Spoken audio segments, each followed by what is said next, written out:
Salut à toutes et à tous, j'espère que vous allez bien. On se retrouve aujourd'hui pour mes lectures du mois. Donc j'ai 3 livres à vous faire découvrir. On va aller voir ensemble 3 livres totalement différents, mais franchement 3 livres qui vaut le coup d'être lus. Allez, c'est parti. On commence tout de suite avec ce premier livre, Un peu de respect, je suis ta mère de Hernan Casiari, des éditions Piment. Alors, c'est un livre qui est extrêmement drôle. On est vraiment sur un livre très drôle, un livre qui est porté sur la famille, un livre qui est léger, un livre qui est un petit peu, comment dire, chaotique. Enfin, on est vraiment, voilà, dans un livre où si vous vous dites, ma vie, putain, c'est de la vous lisez ce livre et vous dites, bah, en fait, ma vie, elle est extrêmement géniale. Voilà, c'est pour vous montrer en fait qu'il y a toujours pire que soi dans la vie. Et je pense que la pauvre Myrtha, elle est vraiment au summum du chaos. Alors, vous avez du coup la maman Myrtha, vous avez le papa, vous avez les 3 enfants. Et dans cette famille complètement déjantée, vous avez en plus le grand-père. Voilà. C'est un livre, comme je vous l'ai dit, très très drôle, qui est basé vraiment sur la famille et en fait qui dit clairement, bah, tant qu'il y a l'amour, il y a tout en fait qui va. Parce que réellement, il passe par des étapes catastrophiques. Alors en fait, ce livre, c'est Myrtha qui a écrit un blog. Alors Myrtha est argentinienne et elle a écrit un blog sur une année ou une année et demie et en fait son blog a connu un énorme succès. Donc c'est un blog où elle racontait au jour le jour ses aventures à elle et sa famille, et il a été en fait mis sous forme de livre, voilà, sous forme de roman. Donc c'est drôle parce que voilà, ça se présente vraiment comme des petits articles, hein, comme un petit blog. Le livre, il va leur arriver plein d'aventures, il va leur arriver plein de drames, il va leur arriver plein de situations où en fait la force de cette famille d'être unie et d'être ensemble, bah, va créer en fait des moments de pur bonheur et des moments de joie et des moments de légèreté. Et voilà, donc avoir tout ça au milieu d'un énorme chaos, c'est genre génial. Moi, je vais vous lire le résumé derrière.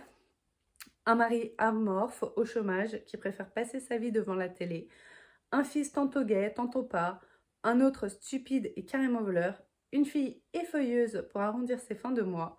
Sans oublier un beau-père accro aux joints et vaguement pervers. Voici le lot quotidien de Myrtha Bertotti, 52 ans, vivant à Buenos Aires. Venons de découvrir les bienfaits d'Internet. Celle-ci tient un blog et raconte, pour le meilleur et pour le pire, la vie complètement chaotique de sa famille déjantée. Comme une immersion dans un film d'Almodovar, le côté trash des Simpsons en plus. Et franchement, ce livre, vraiment, quand je l'ai lu, bah, j'ai ri vraiment. C'est pas genre j'ai lu et j'ai souri. Non, j'ai fait. Et j'ai rigolé. Non, c'est parce que vraiment, il y a des moments, c'est vraiment des pépites, quoi. Enfin, puis tu te dis, en fait, ça peut vraiment arriver dans la vie, c'est pas surjoué, c'est vraiment vrai. Et ça fait du bien, parce que quand vous lisez des livres qui sont vrais et vous dites, putain, demain, ça peut m'arriver, du coup, ça fait énormément de bien. Donc voilà, c'est un livre qui est vraiment génial, hein. Franchement, ils vont ouvrir une pizzeria, ça va être la galère, enfin, ils vont devoir partir je sais pas où, leur voiture, elle va les lâcher au milieu du chemin. Voilà, en fait, il y a plein de mini-aventures qui se passent dans leur vie, ça s'arrête pas, mais c'est juste un délice. Donc voilà, puis c'est aussi pour dire quand même, la mère, elle porte énormément la pauvre sur son dos au milieu de cette équipe de bras cassés. Et vraiment, enfin, c'est la plus normale au milieu d'un gouffre sans fond.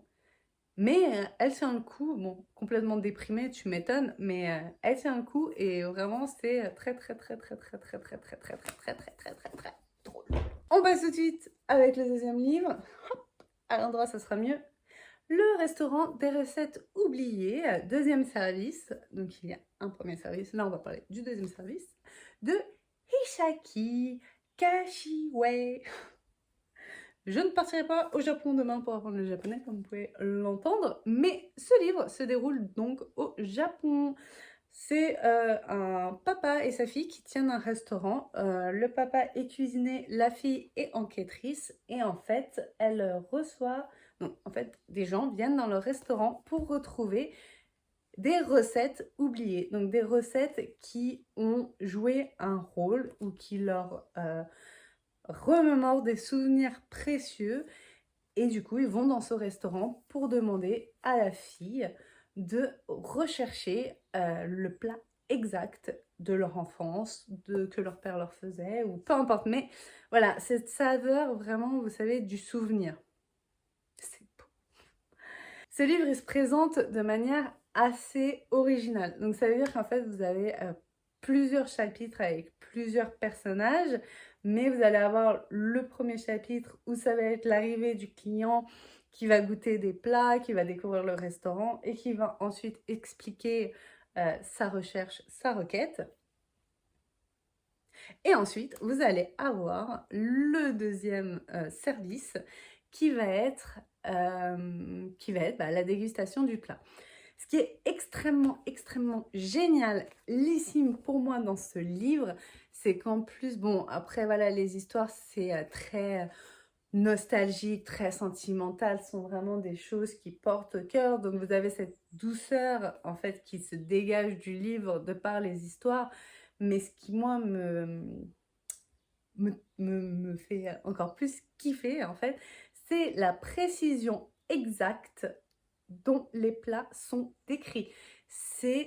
En fait, en lisant le livre, tu manges avec eux, tu es à table avec eux parce qu'on te décrit extrêmement tout, de la cacahuète grillée au miso, au tout en fait. Et puis en fait, tu as tellement de choses que toi, Européen, tu ne connais pas, que ça te donne envie de booker un vol et en fait d'aller au Japon directos quoi. Si ça vous intéresse, allez l'acheter et à vous-même à voir comment les recettes sont préparées. Je vais vous lire le résumé quand même. Nous retrouvons vos plats.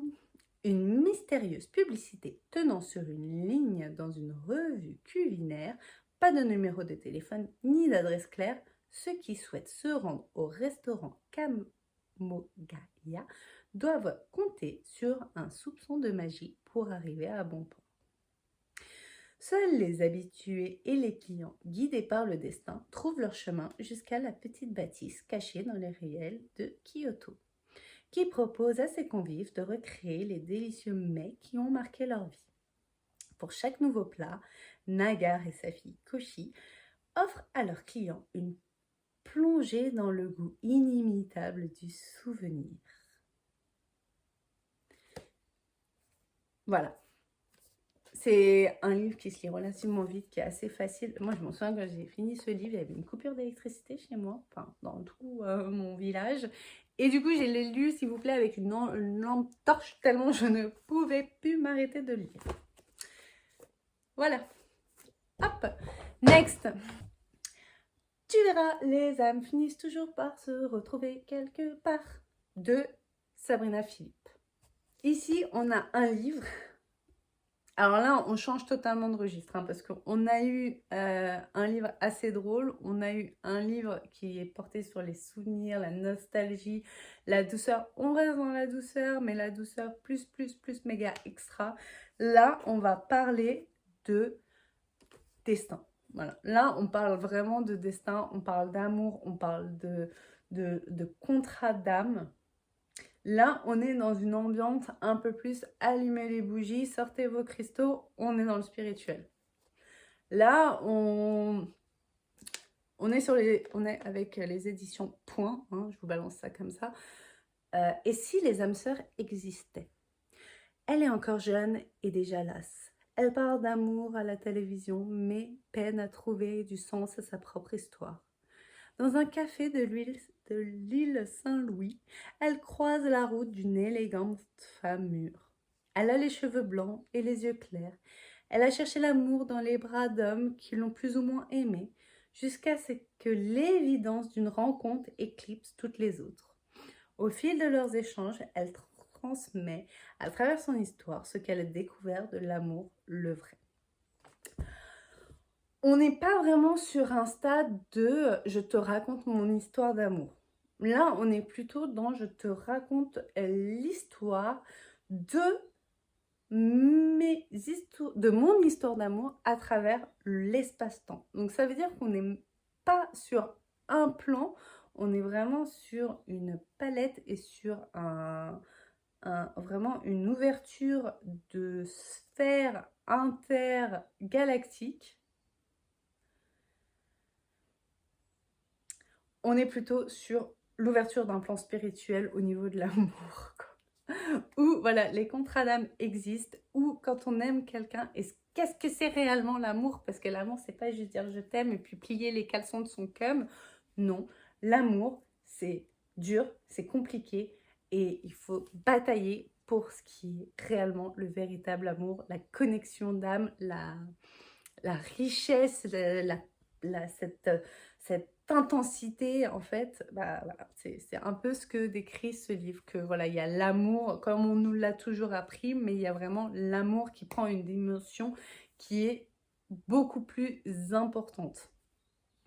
Donc voilà, c'est vraiment, bah, comme je vous l'ai dit, une femme d'âge mûr qui va raconter sa vie à une femme beaucoup plus jeune qu'elle et qui va lui expliquer c'est quoi le véritable amour. C'est un très beau livre, il est rempli d'espoir. Alors pour toutes les personnes qui se disent, mais qui cherchent un sens, une connexion, qui essayent de comprendre pourquoi deux personnes, ou pourquoi ça se passe comme ça, ou pourquoi nanani, ce livre, en fait, il est fait pour vous. Donc ce sont les 3 livres de la sélection, du mois, mes 3 livres que j'ai lus ce mois-ci. Voici, du coup, nos 3 livres. Si vous cherchez de la légèreté, que vous aimez bien manger, que vous cherchez du confort, quelque chose, un petit roman un peu doudou, un roman souvenir, memories, un petit livre, voilà, dans la légèreté, hein, je sais pas, après avoir fini un livre assez dur comme un thriller ou un truc assez psychologique et que vous avez besoin de souffler, le restaurant des recettes oubliées. Si vous cherchez plutôt quelque chose d'assez spirituel qui répond à vos questions, si vous êtes vraiment en bad sentimental, que vous venez de vous faire larguer, que vous êtes au bout de votre vie, ou que voilà, simplement vous êtes dans le truc un peu spirituel, contrat d'âme et compagnie, c'est là, je vous le conseille. Et magnifique aussi. Hein. Et enfin, un peu de respect, je suis ta mère. Si vous voulez vous pisser dessus, non. Là, on est un peu trop dans le théâtral. Mais si vous voulez rire, si vous voulez de la légèreté, encore une fois, allez boire un petit thé avec Myrta en Argentine. Voilà, j'espère que cette vidéo vous aura plu. Il est grand temps de se dire, bah écoutez, à la prochaine. Si cette vidéo vous a plu, n'hésitez pas à mettre un petit j'aime. Si vous avez un livre qui vous intéresse, n'hésitez pas à me le dire en commentaire. Voilà. Et sur ce, bah, moi je vous fais des gros bisous. Et je vous dis bah, à très bientôt. À bientôt.